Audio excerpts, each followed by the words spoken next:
আমি মুসলমান হই, আমি হিন্দু হই, আমি খ্রিস্টান হই, ইহুদি নাসারা যাই হই না কেন, আমি আল্লাহকে বিশ্বাস করি না, আমি আল্লাহ তাআলাকে মানি না। কিন্তু দুনিয়ার মধ্যে এমন একটা জিনিস যেটা বান্দা তুমি মানলেও তোমাকে বিশ্বাস করতে হবে, না মানলেও তোমার তার স্বাদ আস্বাদন করতে হবে, ঠিক না? দুনিয়ার মধ্যে আমি মুসলমান, আল্লাহ তাআলা বললেন তোমাকে মৃত্যুর স্বাদ গ্রহণ করা লাগবে। আমি মেনে নিলাম, আল্লাহ তাআলা যেহেতু বলেছেন আমাকে মানতেই হবে, আমাকে মৃত্যুবরণ করতেই হবে। তুমি ইহুদি হও, তুমি নাসারা হও, তুমি যে ধর্মের হও না কেন, তুমি আল্লাহ তাআলাকে বিশ্বাস করো না, ইসলামকে বিশ্বাস করো না, তুমি মুসলমানদেরকে দেখতে পারো না। কিন্তু ও দুনিয়ার মুসলমান, তারা এটা মনে প্রাণে বিশ্বাস করে, দুনিয়ার মধ্যে আমি যাই করি না কেন, দুনিয়ার মধ্যে যত বড় খারাপ কাজ আমি করি না কেন, মৃত্যুবরণ আমাকে করাই লাগবে, ঠিক না? যত বড়ই হোক না কেন, ফেরাউনও সে জানতো যে আমাকে মৃত্যুবরণ করা লাগবে।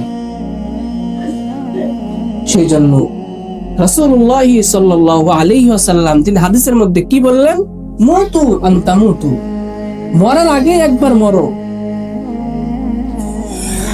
এই মরার আগে একবার মরো, এই শব্দটা উলামায়ে কেরাম দুইটি অর্থে ব্যবহার করেছেন। এক নম্বর অর্থ এমন করেছেন, দুনিয়ার মধ্যে আল্লাহ রাব্বুল আলামিন যে বিধান দিয়ে মানব জাতিকে সৃষ্টি করলেন, আল্লাহ তাআলার বিধান অনুযায়ী আল্লাহ তাআলা বললেন আমার বিধান অনুযায়ী হে দুনিয়ার মুসলমান তোমরা নিজের জীবনকে পরিচালনা করো। আল্লাহ রাব্বুল আলামিন যে বিধান দিলেন সেই বিধান অনুযায়ী বান্দা না চলে আল্লাহ তাআলার বিধানকে লঙ্ঘন করলো।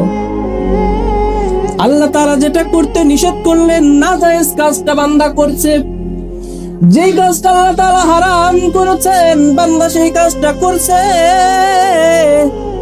আল্লাহ তাআলার বিধানকে বান্দা প্রত্যেকটা ক্ষেত্রে প্রত্যেকটা সময় লঙ্ঘন করে আসছে। উলামায়ে কেরাম বলেন, এই যে তোমরা আল্লাহ তাআলার বিধানকে লঙ্ঘন করছো, আল্লাহ তাআলার হুকুমকে অমান্য করছো,